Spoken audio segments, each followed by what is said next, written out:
அரசு நிகழ்ச்சியில் பங்கேற்க ஈரோடு சென்றுள்ள முதலமைச்சர் மு க ஸ்டாலினுக்கு பொதுமக்கள் உற்சாக வரவேற்பு அளித்தனர். அந்த காட்சிகளை முதலில் பார்க்கலாம்.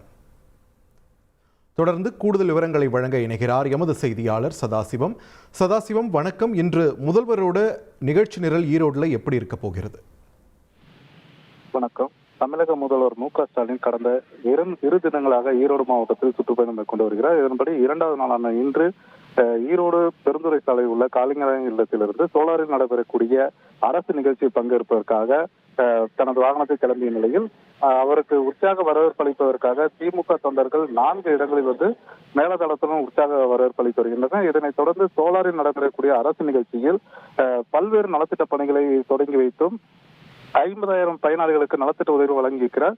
இதன்படி பார்த்தோம்னால் திட்டப்பணிகளை தொடக்கம் பார்த்தோம்னால் சென்னிமலை ஊராட்சி ஒன்றியத்தில் 22 கிராம ஊராட்சிகளில் 434 ஊரக குடியிருப்பு பகுதிகளுக்கான கூட்டு குடிநீர் திட்டம் 452 கோடி ரூபாய் மதிப்பீட்டிலும், சத்தியமங்கலம் பகுதியில் 528 குடியிருப்புகள் 53 கோடி ரூபாய் மதிப்பீட்டிலும், சித்தூர், நம்பியூர், தாளவாடி ஒழுங்குமுறை விற்பனை கூடத்தில் 11.32 கோடி ரூபாய் மதிப்பீட்டில் கூடுதல் கட்டிடங்களும், இதனைத் தொடர்ந்து ஈரோடு புறவழிச்சாலையில் 20 கோடி ரூபாய் மதிப்பீட்டு 4 வழிச்சாலையும் விரிவுபடுத்தும் திட்டப்பணிகளையும் தொடங்கி வைத்துள்ளார்.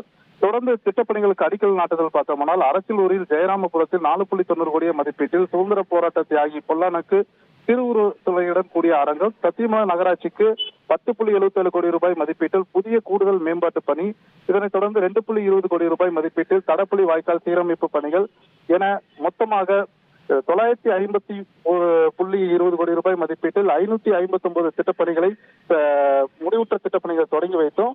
220 கோடி ரூபாய் மதிப்பீட்டில் புதிய திட்டப்பணிகளுக்கு அடிக்கல் நாட்டியும் 284 கோடி ரூபாய் மதிப்பீட்டில் 50,000க்கும் மேற்பட்ட பயனாளிகளுக்கு நலத்திட்ட உதவிகளையும் முதல்வர் ஸ்டாலின் வழங்கியுள்ளார்.